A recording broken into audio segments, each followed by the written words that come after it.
Hey there! Thanks for tuning in to today's episode on Localize the World. Today we're joined by my friend and colleague, Huan, who is a community leader, a speaker, and current product manager at PayPal. So he'll be talking with us about his knowledge and experience in working with localization teams and other teams to bring products global. It's a really fascinating topic, and he's a great speaker, so I know you guys are going to get a great conversation out of today's episode. 1, 2, 3, 4. No, I really appreciate the time that you've taken out to speak with me about this because I'm really interested in the topic. Been Yeah. learning about product management, and it's not really something that we learn a lot in our classes about. So I want to shed some light about product management to localization people, but also, the flip side of things as well. Yeah. So we'll go first with like your main pain points as a product manager. Like, what are some pain points that you see when bringing products internationally, just in general? Good. So just to give the people on the video and you some background too, I really was given that great opportunity when I was able to expand the PayPal business debit card to 9 countries. And when I did that, that just blew my mind on how difficult it is. I came from kind of like the internationalization background. You can find my thesis at Cal Poly San Luis Obispo and download it and feel free to read it. I was fully aware on the software side on how to make a product so that it can go in other countries, in addition, of course, localization and translation and so on. But internationalization was big for me because you can create a library for that. But as a product person, there are many things that I'm not fully aware about, and I think students would agree with it because some students in the United States would be so United States centric because everything is easy.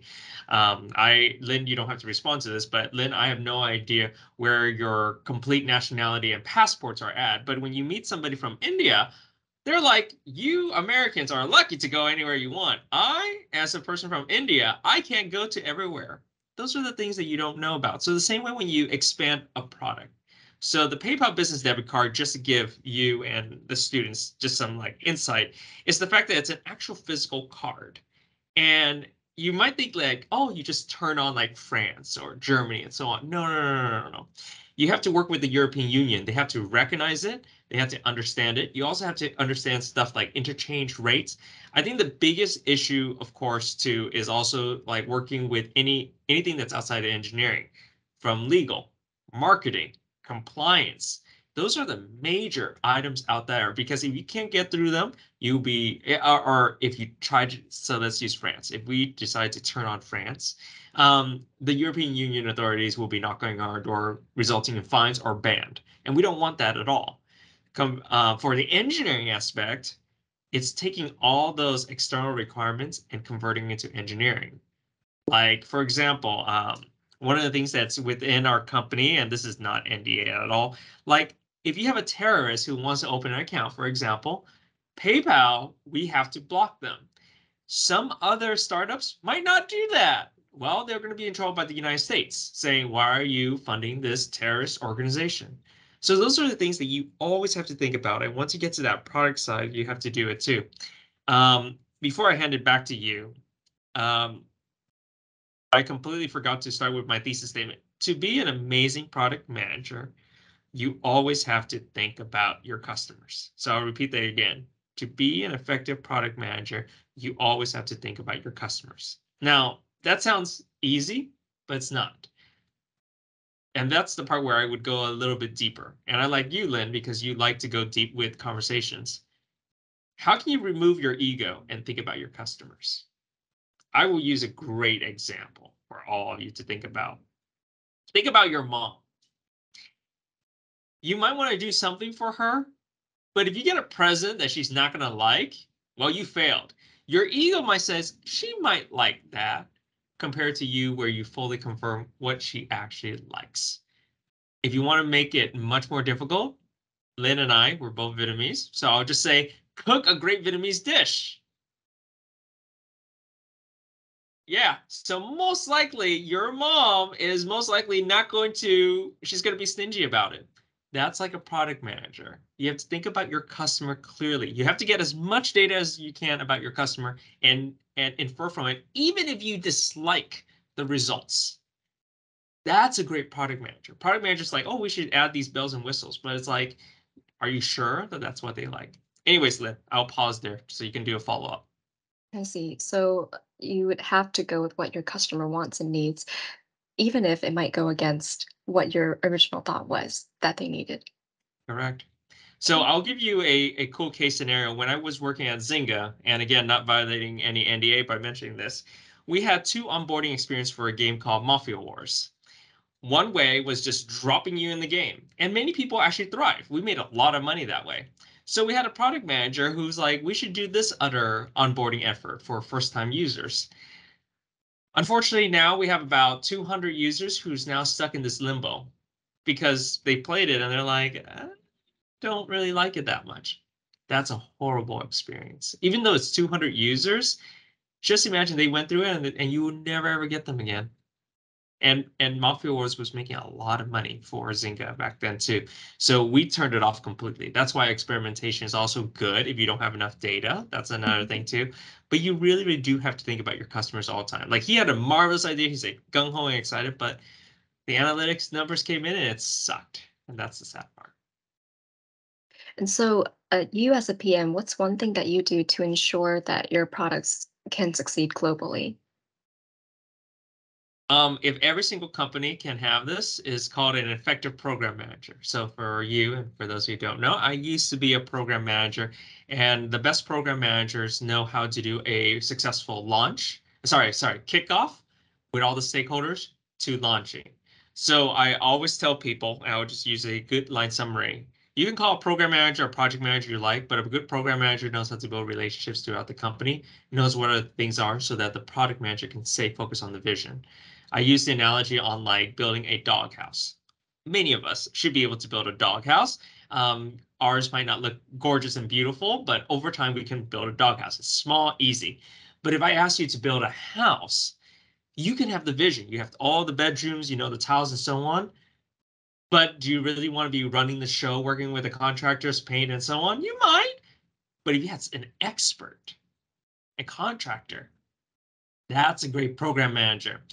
I currently don't have a program manager, so I'm doing both the jobs right now. It's not fun at all, but you know what? I was a program manager, so I know how to get through things, but it is very, very difficult. I really wish I had a program manager who can handle that other tasks that is not even product related. It's more like how do you get from A to Z?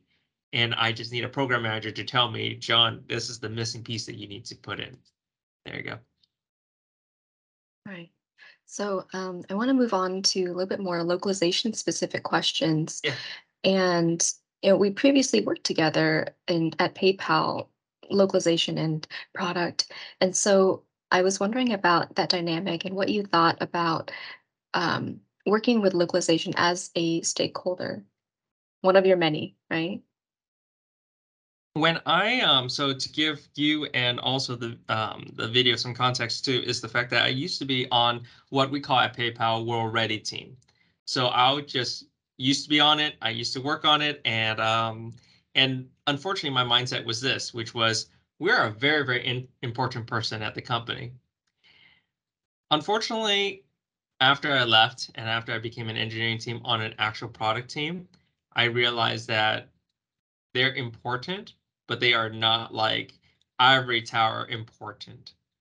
However, my empathy and my partnership with the World Ready team, including internationalization, localization, and translation, is very important now. So I would just say that localization taken in many parts. Of course, the translation part, in my opinion, is overall very, very easy, although some translation technologies, depending on how it's being used, can suck or can be very good. The reason why I say that is that if you want to go to, say, an Arabic country and so on, it's very hard to do dynamic text. Um, but the nice thing about those folks who work on localization is that, say, we want to go into Japan, the tone is very, very different. Same way in German too. And those are the things where I rely on that team to be the experts to know about it. But the other part of localization too is the marketing people and the product marketing folks where they're over there. Say, why don't we use France again? Something that might work in the United States would not work in France at all. And they are the local experts who can tell us what can work and what can do. Unfortunately, this is why it's so important to put ego aside.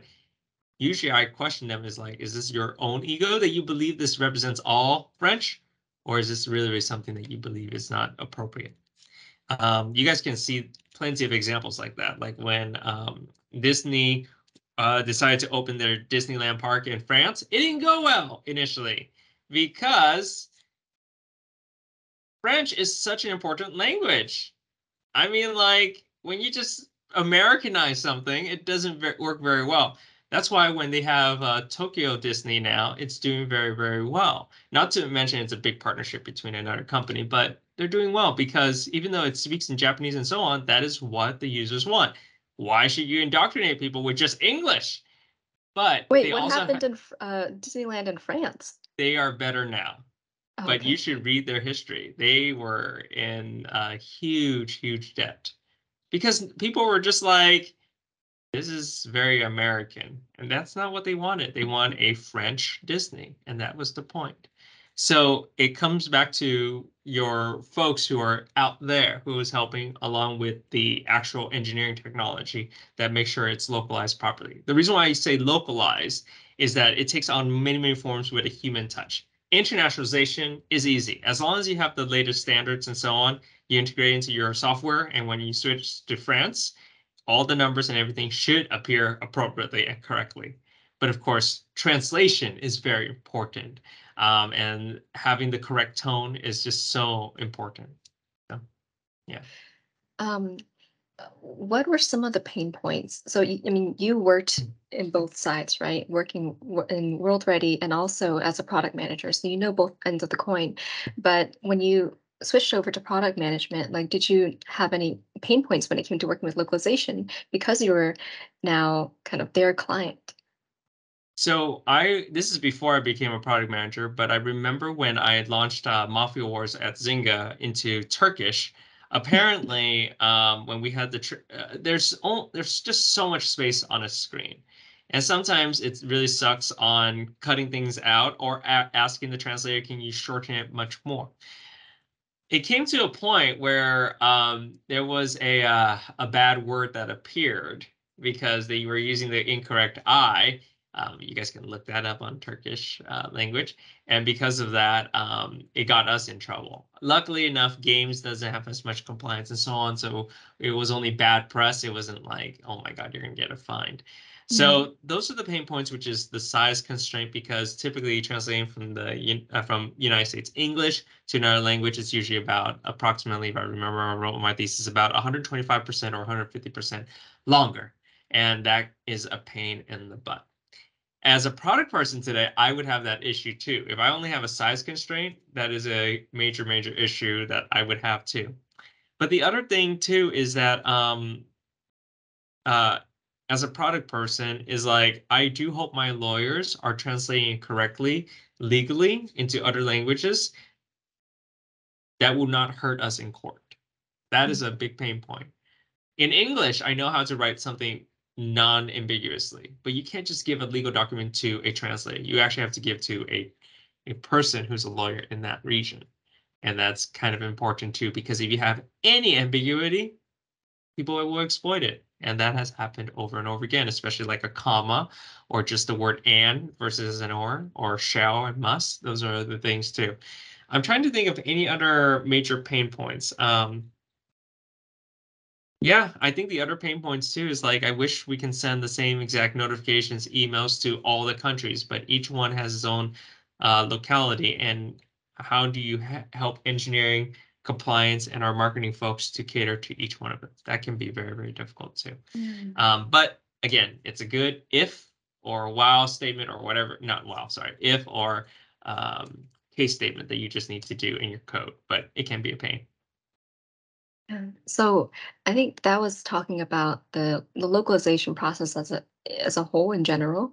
What Mhm. about working with the actual team? Like not that like the individuals, but were there any difficulties working with the team? You're talking about the World Ready team? Not the World Ready team, but like just in general, is there anything difficult when it comes to conversing, communicating, or getting the things that you need to get done to bring the product international? So Like, my was there goal, a like a mix up in understanding each other, I guess? an effective program manager and product manager too, is one where so one of the things I did, and I encourage everybody who's listening and you, is having a landing page to make sure the source of truth is in one place. And the reason why I mention how important that is to avoid all ambiguity, all confusion, just to have it in one place so that everybody's on the same page. A good program manager, so something I did before we launched to other 9 countries too, is that during that kickoff, I make sure every single stakeholder, as much as I can, even the small ones, can attend, hear it, ask questions, understand it, and slot it in. There should not, and if there are ambiguous things, then we should deep dive into it. But from that on, that should be good. Now, back then at PayPal and other companies too, legal, compliance, and even our localization and translation partners are usually dealt with last minute. And that doesn't help you guys. So again, it depends on a good product manager and a good program manager on whether or not they want to help. That's my way of effect because I make sure that if we do that properly at the beginning, it will trickle out. So there shouldn't be anything ambiguous afterwards. I think that's more on me not being stressed out later on trying to communicate 26 times compared to communicating 1 or 2 times to make sure that are we close to the finish line, and if there is anything ambiguous, we can nip it up. Most product managers that I met would put you guys at the end. So let's rewind a little bit. When is the Idea end? before launch. Oh, Um, I put it this way. The good thing about what's done at PayPal is that it's integrated into our code base, Node.js, which is very, very nice. Back in the old days, it wasn't. It was very hard, and you had to create property files and all that and get that translated. Those were the old days. I mean, there are still companies who are doing that, no doubt about it. I would definitely reach out to my world ready localization and translation folks when I do that kickoff. And let me put the criteria when a kickoff is necessary. A kickoff is necessary when it's an initiative that's been approved by leaders to say, we're going to work on it. And a product manager should be able to explain the business value on it. I love using analogies. And by the way, folks, if you haven't noticed, I'm a big Christian. So I'm just going to say that Jesus is giving a parable. Okay. That's why I love analogies. So I'll give another analogy. Okay. Say, for example, Lynn wants to buy $1 million home. that'd be awesome. I know that will be awesome. She already has a vision. She already knows what she wants, but she doesn't have that much in her bank account, but she can That's build so towards true. it. But if she builds towards it and she has enough for a down payment, that dream can become reality. When that dream becomes reality and you know what exactly that you need and what you want to do, that's when you have the kickoff. That's when that reality comes. So let's use the analogy of the house again. I will finally find the contractor. I said, hey, we're looking into this property over here. I want to build 6 bedrooms, these bathrooms, and all of that. And I like these type of colors. Let's have a kickoff between us and maybe your subcontractors. They know what it is. You have the plan, and they will work with you, and you can show it over there. Sometimes before that kickoff, it's more like, let's use the house again. It's basically doing a blueprint.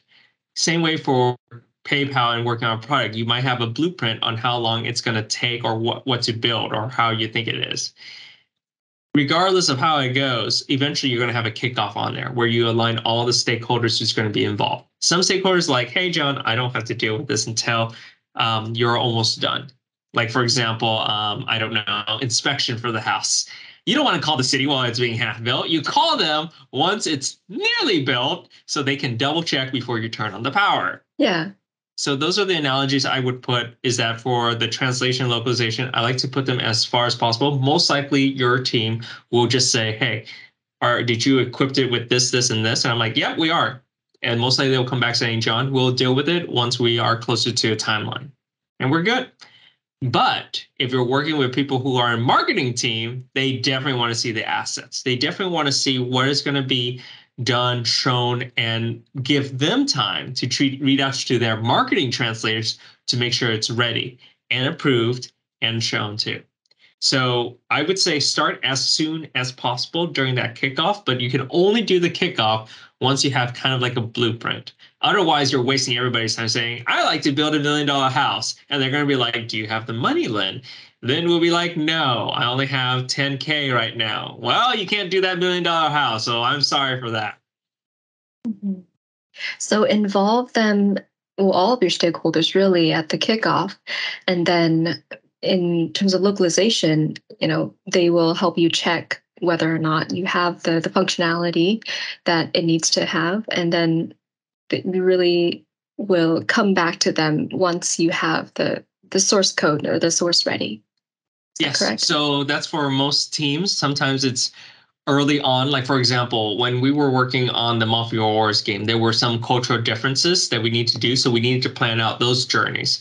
Like say, for example, somebody in Turkey would be playing the game and they're like, oh, you should not show that. Like for example, let me use a case example. People didn't understand why in Farmville you're not allowed to give somebody else a pig. Well, most people in Turkey are Muslim. You don't want to do that. That is a huge, huge, really bad Huge situation. offense. Huge offense. So they basically did something. I don't think they ever had pigs in the game.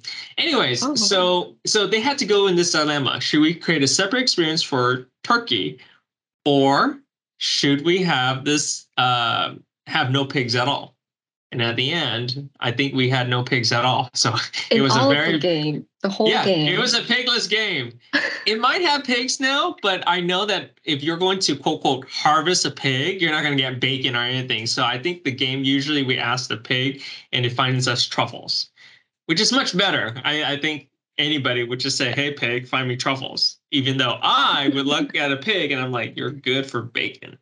So, so that's where they're early in the process that depending on what your environment is, it might be good. Like for my BDMC one, it didn't have to include anything else from localization and translation because we already have the format, we already know what it is. But when you're working on other products where the experience has to be catered towards them because it could become offensive, those are the things to talk about. That's why I love talking about Zynga because it was a gaming company and you Yeah. had to really take in the cultural dynamics versus PayPal, it's a financial institution. People just want their damn money and they want to know their money is being protected, which is a very different dynamic. Mhm. Oh my gosh, that was so much good stuff. I don't even know what else to say. That is all my questions for today, though. So I will stop the recording here, John. Thank you so Okay. much.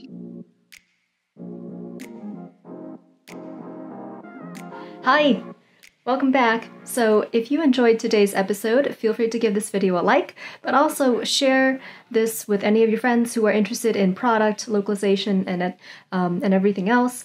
And let's see, don't forget to follow and subscribe to, this is so hard. And one last thing, make sure to follow or connect with John Huan Vu on LinkedIn to get all of his interesting insights. This is so hard. I don't know how YouTubers do this. Anyways, yeah, follow John on LinkedIn because he's awesome. And if you want, you can subscribe to this YouTube channel too, I guess. Yeah. Learn all about localization. All right, I'll see you guys in the next episode. Bye.